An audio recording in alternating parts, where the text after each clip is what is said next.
Professeur Rambre Moumouni Wimenga est né le 30 mars 1939 à Tillabéri au Niger et entre dans sa 81e année de vie. Il mène ses études primaires et secondaires au Niger jusqu'à l'obtention du baccalauréat en 1960 avant d'entrer à la faculté des sciences de Dakar en 1961 pour ses études en médecine. Il devient docteur en médecine le 12 juillet 1969 à Dakar et commence la spécialisation en chirurgie pour l'achever en France et devient chirurgien des hôpitaux en 1974, puis premier professeur agrégé de Haute-Volta en 1977. Lorsqu'il rentre de France en 1974, il est recruté et affecté au CHU Elgado Ouédraogo en tant que premier Africain à diriger le service de chirurgie de 1976 à 1982. Un monument de la médecine, professeur Rambre Moumouni Wimenga est le père fondateur de la faculté de médecine de Haute-Volta, actuelle Burkina, en 1981, père fondateur de la faculté de médecine de l'université Saint-Thomas d'Aquin de Sahaba en 2004 et ancien secrétaire général du Conseil africain et malgache pour l'enseignement supérieur, CAMES. Approcher cet homme historique était un vœu cher pour nous. Même s'il est frappé par le poids de l'âge et la grande fatigue qu'il ressent, son esprit est bien vivant. Réticent au départ à nous recevoir car se voulant être discret, ce célèbre personnage a finalement accepté de nous ouvrir les portes de son domicile pour nous parler de son œuvre. Professeur Wimenga est notre invité cette semaine dans la rubrique Chez nous médecins. Parler de la création de la faculté de médecine, bien sûr, c'est toute une histoire. La faculté de la création de la médecine est d'abord politique. C'est que le ministre de la Santé à l'époque a constaté que, bien sûr, que le nombre des étudiants augmentant à l'université de Ouagadougou et surtout auparavant le nombre ayant également augmenté de façon exponentielle à Dakar, donc a souhaité que la faculté de médecine se crée à Ouagadougou. D'abord en tant que nombre d'étudiants grandissant et deuxièmement à propos également des bourses. C'est vrai que les bourses sont à la fois payées par l'État et il fallait donc essayer d'économiser sur les bourses. Et ce faisant, donc, nous sommes arrivés, bien sûr, maintenant à proposer, après une commission, la création de la faculté de médecine de Ouagadougou en 1980. Oui, comme on dit, vous savez, quand on rêve seul, ce n'est qu'un rêve. Mais rêver ensemble, c'est une réalité.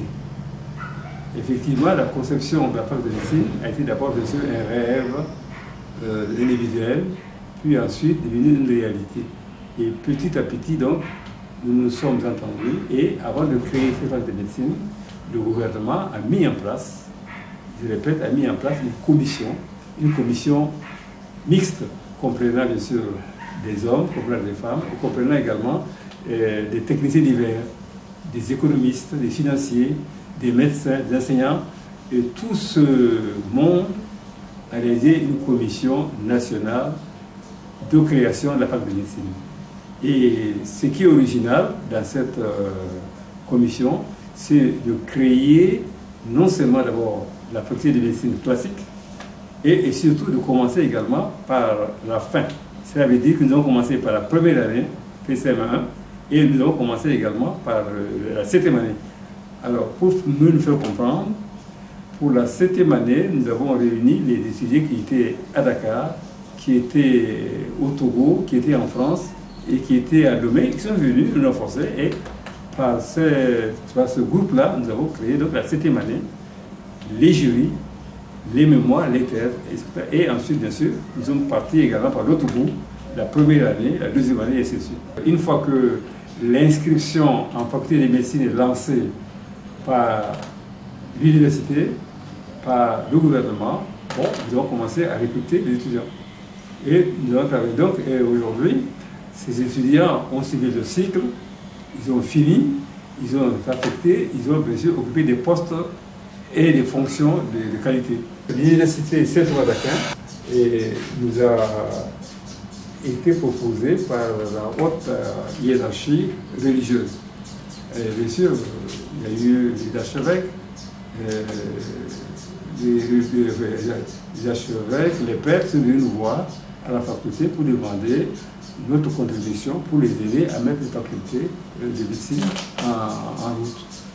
Et ce qui a été fait, ils sont venus, nous sommes attendus sur le principe d'abord de la formation, ensuite également sur la mise en place des locaux et ensuite sur le problème personnel.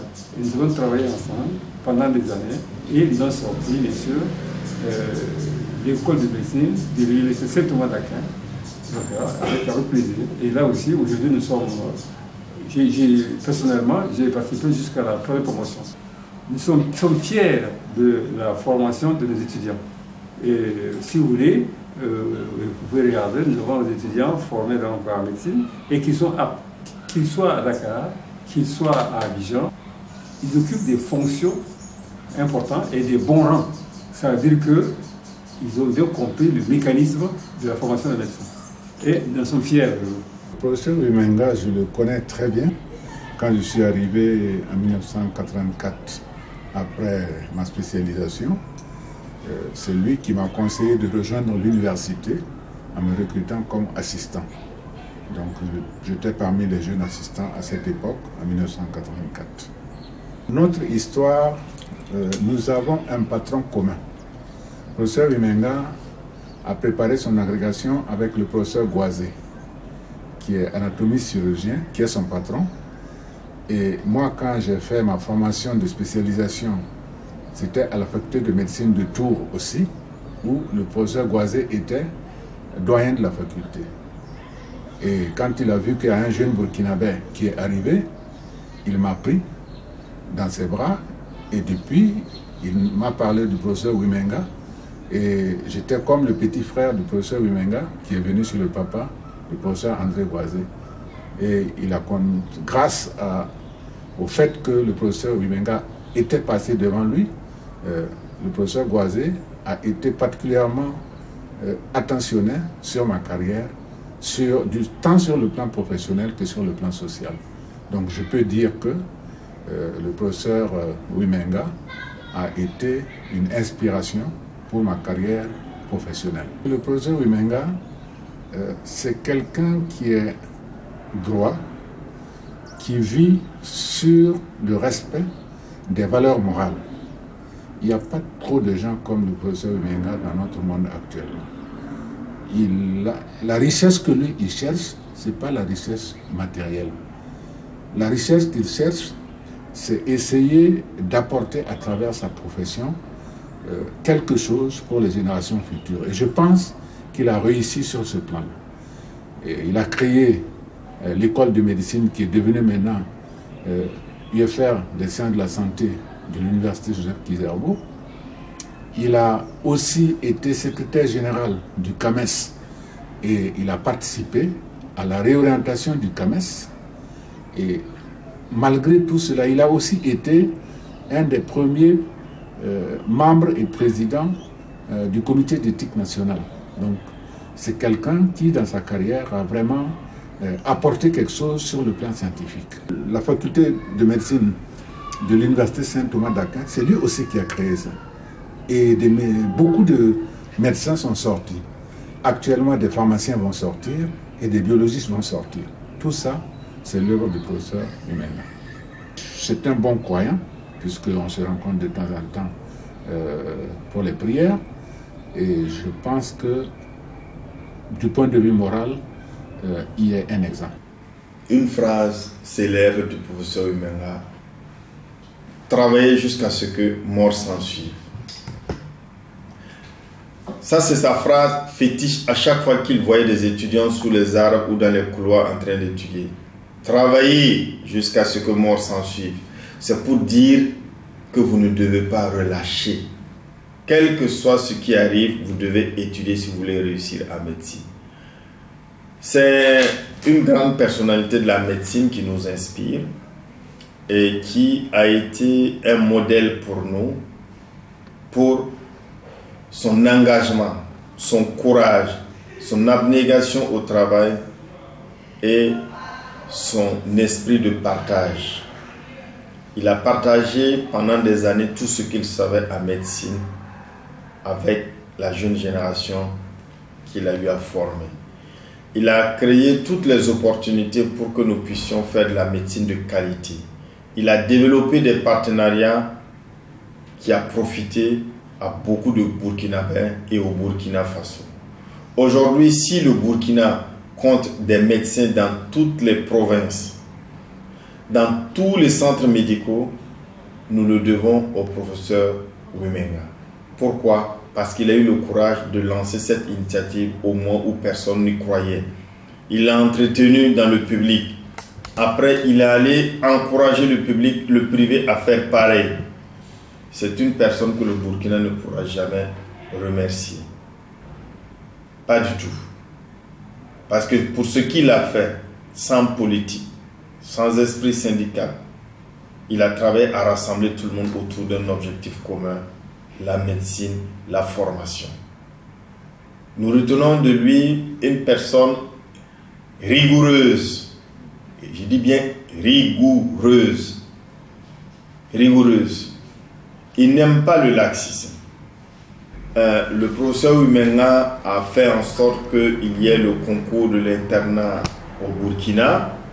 Le concours de l'internat a permis de recruter parmi les meilleurs des médecins excellents pour faire de la médecine de pointe et revenir donc participer à la formation à l'UFR-SDS. Je dirais un bon père. Je ne peux vous cacher que au début, la rigueur à laquelle il m'imposait, je l'acceptais un peu mal. Mais aujourd'hui, je pense que je ne regrette pas. Parce qu'en termes, par exemple, de chirurgie, la rigueur qu'il y a dans la manière de préparer le matériel, préparer le patient, suivre les patients, je pense que c'est ça qui me sert aujourd'hui. Et je garde aussi l'image d'un excellent professeur. Certes, c'est mon père, certes, mais il m'a aussi enseigné. Et de quelqu'un d'humain. Et d'un bon père.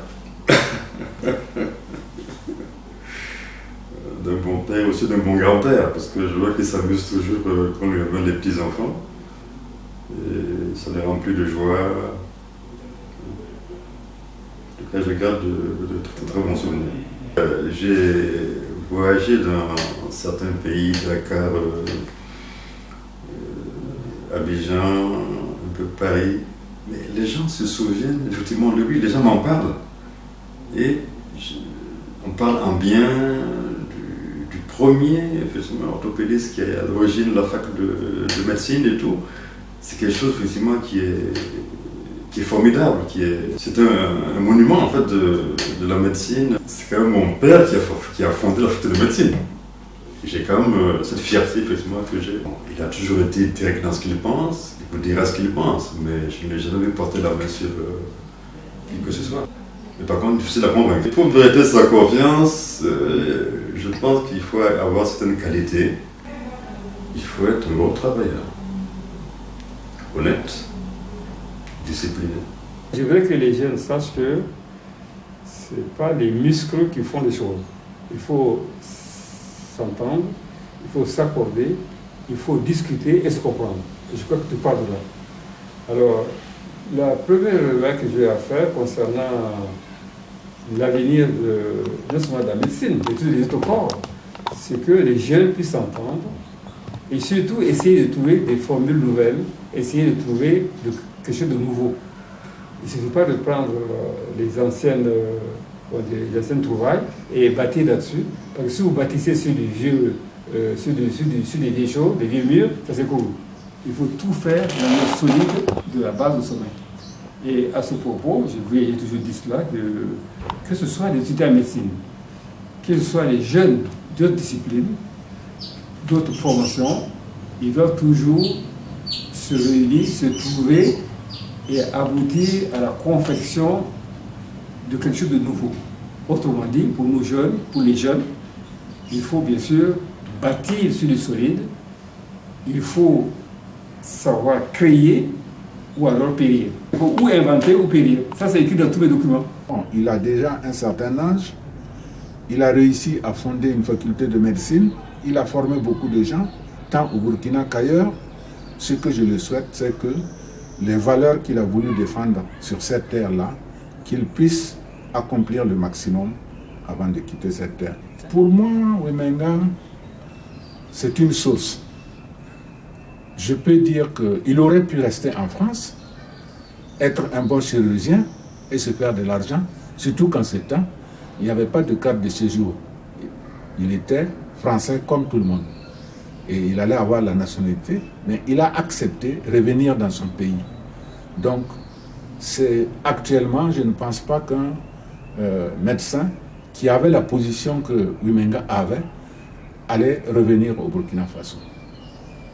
Pourtant, il savait qu'en revenant, il allait perdre beaucoup matériellement. Et matériellement, il a beaucoup perdu parce qu'il a voulu respecter une éthique de vie, une éthique professionnelle et surtout un comportement irréprochable. Et ça c'est des inconvénients. Bon, je ne peux pas dire qu'il est riche matériellement, mais il est riche moralement. La rigueur, quand on est rigoureux vis-à-vis de soi, on est rigoureux vis-à-vis de ce qu'on fait. On doit être rigoureux vis-à-vis des autres parce qu'on veut leur inculquer des valeurs. Et je pense qu'un peu mon comportement sur le plan professionnel a été un peu coloré par la rigueur du professeur Wimenga, puisque d'après que quand tu es rigoureux, tu es méchant. Ce qui n'est pas le cas. C'est simplement parce qu'il veut que tout soit bien fait. C'est presque mon père spirituel, puisque il m'a inspiré. Quand quelqu'un vous inspire, ce que vous faites là, ça part de ce qu'il a vécu et que vous avez connu à travers lui. Donc j'ai été très rigoureux quand j'étais doyen de la PAC et je pense que j'ai un peu construit pendant mon séjour parce que j'ai fait 2 mandats d'élu. Après j'ai été chef du département du laboratoire de biologie à l'hôpital El Ardo et là aussi je pense que j'ai fait quelque chose et tout ça c'est en m'inspirant de la démarche du professeur Wimenga. C'est un homme qui a eu aussi beaucoup de brimades, beaucoup de difficultés, mais qu'il a réussi à se monter grâce à fait son épouse au moment, et aussi nous qui l'avons assisté, et aussi certains de ses amis, comme le feu professeur Togeni, le professeur Sanou Ben, qui est également décédé, le professeur Ileta Nobego. Donc il y a tout ce monde-là qui ont participé à l'aider, y compris sa famille, ses frères et sœurs. Mais il y a eu des moments qui étaient assez difficiles. Il a eu une certaine humilité, une certaine discrétion. En fait, je voulais juste formuler des bénédictions, tout simplement. Le remercier, surtout pour ce qu'il a fait pour nous, ses enfants, son épouse, ce qu'il a fait pour le pays. Et je voudrais également... C'est vrai que, en tant qu'ancien élève, je suis l'un de ses élèves, et aussi en tant que fils, il y a souvent effectivement des mésententes, des incompréhensions, et peut-être lui demander aussi pardon pour les incompréhensions et pour ce qui a pu se faire, des choses incomprises. Et vraiment que Dieu le bénisse et que lui accorde une longévité et qu'il le maintienne encore parmi nous encore longtemps, qu'on puisse bénéficier encore de ses enseignements et bénéficier également de son expérience. En tant que président de l'Ordre des médecins, je dirais, professeur Wimenga, nous n'avons pas de mots pour vous dire merci. C'est Dieu qui vous rendra ce que vous avez fait pour nous et pour la postérité. Sachez que nous vous resterons reconnaissants aujourd'hui et demain. Et tous ceux qui viendront faire la médecine et qui ne vous connaissent pas sauront qu'ils ont fait la médecine grâce à l'engagement du professeur Ramred Moumouni Wimenga. Sur le plan d'abord professionnel, il faut reconnaître que nos étudiants occupent des fonctions de médecins de la manière la plus correcte. Des formations de formateurs, la plupart que nous avons désagrégés, nous avons bien sûr des grades de haut niveau. Je ne veux pas vous souhaiter tout, mais je veux dire que nous sommes fiers de cette formation de médecin. Et ensuite, je vais vous dire que sur le plan également toujours professionnel, la satisfaction est totale parce que les métiers et le travail qui est accompli, c'est de qualité. et ils en sont fiers. Et aujourd'hui, en revanche, ils nous remercient. Et là, je suis reconnaissant. Je suis reconnaissant aux étudiants pour leur gentillesse. Je suis reconnaissant vis-à-vis d'eux pour, bien sûr, les propos élogieux qu'ils nous lancent. Et bien sûr, nous sommes toujours fiers et nous sommes fiers d'eux. De par le monde, le grand Wimenga a voyagé en Afrique, en Europe, en Amérique et a reçu une vingtaine de distinctions honorifiques dans les pays voisins. Commandeur de l'Ordre national du Burkina Faso, le doyen honoraire de l'IFR des sciences de la santé de l'Université Joseph Kizerbo, le professeur émérite de l'Université de Sahaba, le docteur honoris causa en 1997 de l'Université François Rabelais de Tours, professeur Rambre Moumouni Wimenga est une grande figure de la médecine au Burkina Faso, une icône pour la jeunesse, une belle inspiration de réussite professionnelle. Il est un homme de paix et l'image que professeur Wimenga souhaite qu'on garde de lui soit celle d'un homme travailleur, d'un homme de principe, d'un homme rigoureux, d'un homme qui aime son prochain, d'un homme qui partage son pain et son savoir sans égoïsme. Professeur Wimenga a travaillé à laisser le meilleur à la postérité et pour toujours, son œuvre restera gravée dans les mémoires.